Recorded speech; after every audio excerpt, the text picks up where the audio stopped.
Samtastic, back with more Guild Wars 2. Hi. Hi. Alright, so, yes, there we are. I had some business at the... Don't read that chat if you don't want some spoilers, but I had some business here at the Vigil Keep. And so next up, we're going to be doing Gendarran Fields, and I'm going to be doing it backwards, so we've already done Queensdale and Kessex Hills, and we're just going to move over to this section and take out Gendarran Fields. And since the Vigil Keep is right up here, then I'm going to sort of do a backwards rotatey thing. We're going to start with this one right here, because it's super complicated. Whee! Oh god. That didn't work out. So, yeah, watch for falling Sylvari. Watch your step in any case. That's those are some kind of high walls. I guess I wasn't really thinking about it when I decided to jump off of them. But here is that first vista. And wow, what kind of a weird gamer am I that when I see this, I immediately want to try to jump off even higher walls. Yeah, like the one over there on the left. I totally want to jump off that one. What's down here? Is that water? That'd be water. We can do that. Hey, what's up, Barracuda? Okay, I actually don't need to be taking on river drakes and swimming around like an idiot. Next up, we've got that vista down there. We're gonna, hopefully avoid all of these. Was that crate? No, still drakes. We're going deep into crate territory, don't you worry. And, oh, actually in this case we're going deep into pirate territory. Got people falling left and right. This is a really difficult area. Even if you're above level, you want to make sure you run around in here with a couple other people, because the pirates, they have a lot of control skills, so they'll knock your ass around. And it's just it's kind of a good idea to roll with some others while you're at it. All right, so after a couple spontaneous pirate attacks and other things trying to screw stuff up for me, we are here at the manor, and when coming in here you kind of want to be careful to not step on mines, because if you haven't finished the Renown Heart, there are mines and pirates and stuff around to mess with you, and you just want to kind of get up as topside as you can go. Off in topside land, and you can get to this vista that's right here.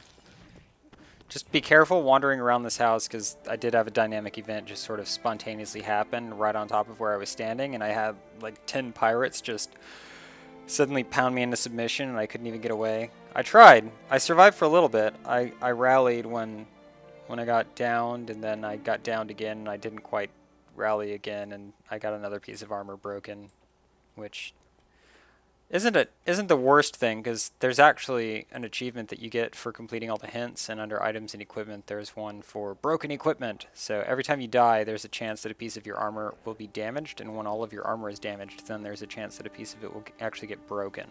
So I'm waiting to have a piece of my armor broken before I repair it, and since I'm level 80, that's like, it's not going to cost more than it does now to repair it, and so I'll probably end up just using one of my repair canisters. Okay. Next up, we're going to cut to this one right here. Bing! And you can see that vista right over there. And this one's pretty straightforward. You just come over to this thing here and walk along the path. So, you know, some vistas, they look easy and they're actually pretty complicated. Some of them look complicated, but it's actually very straightforward and easy.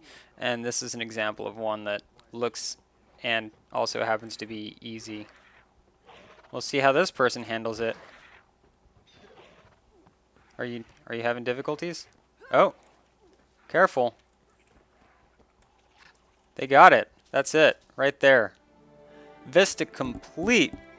Now the next one that we're going to be doing is a little bit more complicated. It is off in Pirate Land. Look at that. There's a boat just stuck in the middle of the air. You might be able to guess that you can see Lion's Arch from here. If you look off in that direction, that boat that we were looking at is in fact just right down here. And it's the entrance to Lion's Arch. Da-na! Oh, he's fighting a... Anyway. None of that is our concern. Whee! We can just jump down in the water. There's a char, some scale. So the next vista that we're looking at, it's right on top of... Oh, wrong button. Personal waypoint goes there. That's actually a skill point. Okay. Sorry. There's some confusion there. The vista is in fact over here, but both of them are kind of similar concepts, and I may be super oversimplifying. Anyway, that's how you get to that skill point, so that wasn't hard at all. I don't know what I'm talking about. Alright, so here we are deep in pirate territory, pirates everywhere, and we want to get up this hill before they kill us. Fortunately, you'll find a lot of players here, at least now, because a lot of them have, even the casual players have managed to do a lot better with getting to like level 30 to 40. So I know not everybody is level 80 yet. Hee hee. I know that with pride.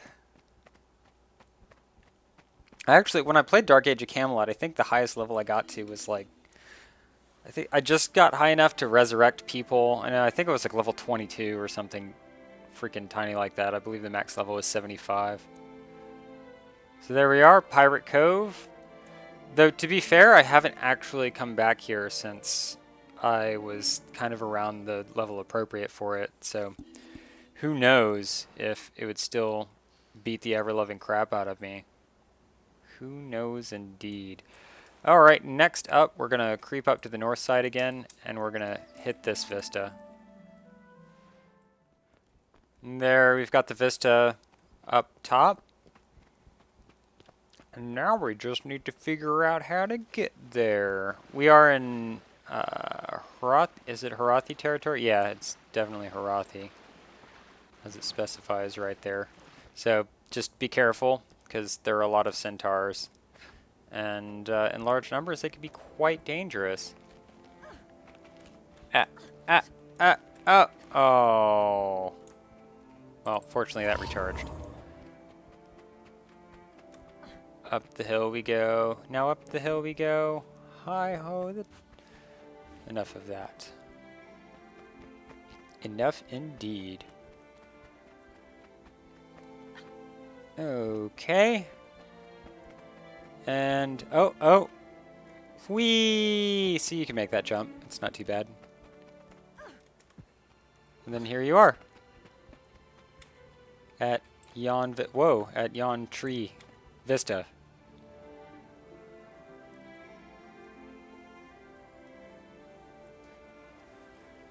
And that looks like a piece of siege equipment I would love to put my axe into.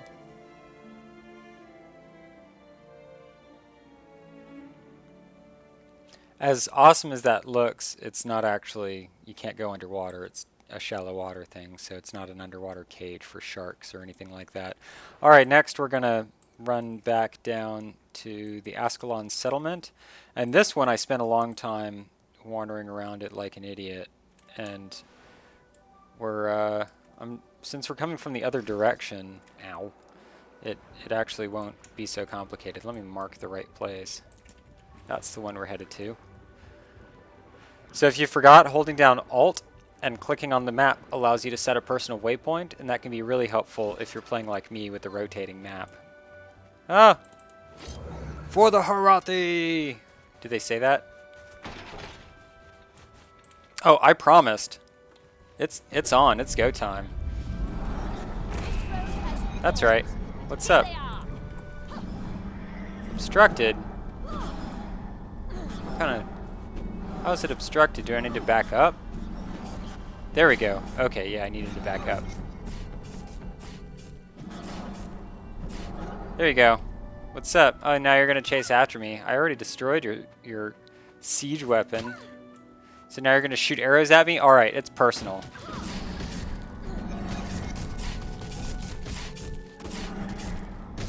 And I'll even throw down Well of Suffering because it just recharged.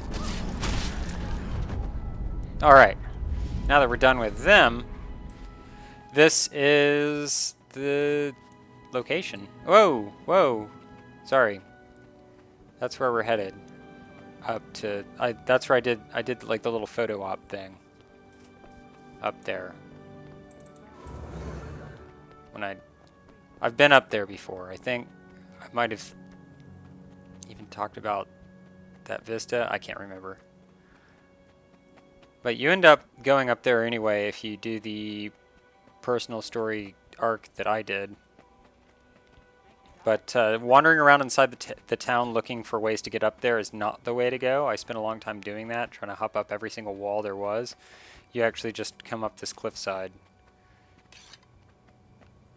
And check out these gorgeous ruins where they're on fire? Why are they on fire? What's going on over here? Report guard. May Balthazar strengthen. What is this place? This is a monument, the tomb of the unknown soldier. We keep the flame going to represent our eternal gratitude and respect for those soldiers whose remains could not be identified, and by extension, all soldiers lost in battle. May I pay my respects? By all means, go on. We'll watch your back while you do. The tomb of the unknown soldier memorializes all brave souls lost in the defense of Ascalon's settlement and wars against tyranny. Over the years, many have died so that others may live in freedom. Let's examine the engraving. Do not weep for the fallen. They stand beside us, even in death. They are us, as we are them. They will not be forgotten. Ascalon eternal. Signed, an unknown soldier. Or at least said by. It was signed by a dead guy. Who knows? Pay your respects.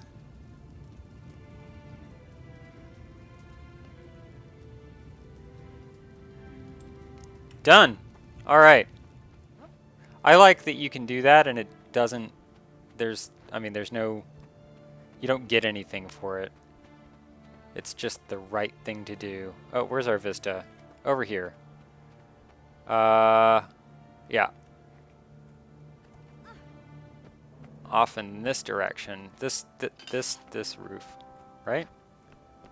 Yep, that's it. That's it right there. I'm having some camera troubles. I apologize.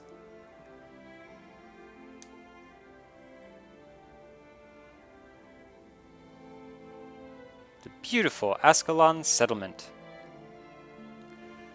If you remember that from Guild Wars 1, it was pretty shoddy then, but I guess I wouldn't say shoddy, it just hadn't been around for very long and they didn't really have much of a chance to build it up, but it was definitely establishing itself, and now it's obviously much bigger and nicer than it once was. So, I think we can continue this on as the same segment as long as I don't run out of banal stuff to blabber on about. This is the next location here at Nebo Terrace, which for whatever reason I always wanted to call it Naboo Terrace, even though this isn't Star Wars. But that would be a pretty weird crossover. For Ascalon!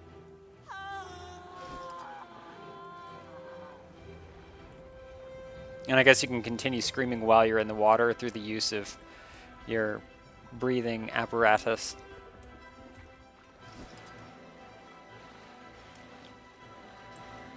There we are. And so you may notice when you're swimming along the top of the water, you can't use any skills. However, if you apply any buffs to yourself, like if you pop underwater and then apply swiftness and then swim back up to the top, you do, in fact, still receive the benefit of swiftness while at the top of the water. It might show the icon, I'm not sure. And if you're wondering what this is, Bloodlust, that is actually related to dagger. I did have one, it would stack Corruption, but it doesn't do both at the same time. I got a Sigil of Bloodlust on my dagger, which increases how much damage you do, apparently, based upon the number of consecutive kills you've had in an area. Something like that. I'm not entirely sure how it functions, but anyway, that's the vista up there, and you just wander up this scaffolding like that guy's doing, thinking he's so special, like he figured it out on his own. You didn't. You just followed me. And I helped. So there's Nebo Terrace, which is far less impressive than Ascalon Settlement, I might add, even though it's been around a whole lot longer. Maybe, I don't know, maybe a lot of them left when they kept getting oppressed by the white mantle. There's no time for speculation. It's probably because there weren't as many people living here. There were just farmers. And the Ascalon Settlement was everybody that was too scared to stay and die to the char. So there you are. That's it. That's all 8 vistas, and I'm pretty sure there aren't any crazy or wacky points of interest or any of that sort of thing. In case there was any confusion about it, this point of interest that's right over here is just inside the cave that you get to. I forgot how to draw. Hold on. It's in this cave right there, and it's some rough stuff, so you can poke your head in there and run away. Nobody will judge you for it. And yeah, so there you are. I'm not sure where we'll be going next. I guess I'll head up into the Harathi Hinterlands and we'll check that one out after Gendarran Fields, because we've already done pretty much all the human areas, and then beyond that, these are shared by this is the Silvari, Asura, and then they're shared second tier zone, and then down here is all swamp, which I guess might qualify as the Lion's Arch area, but it's like starts at level 45, so yep. I guess after we do the Harathi Hinterlands, I'll move on to either Char or Norn. So whichever one of those you'd want to see first, feel free to leave a comment, and otherwise I'll choose myself. And on that note, you will see me later. I'm still there. Bye. Click like and subscribe.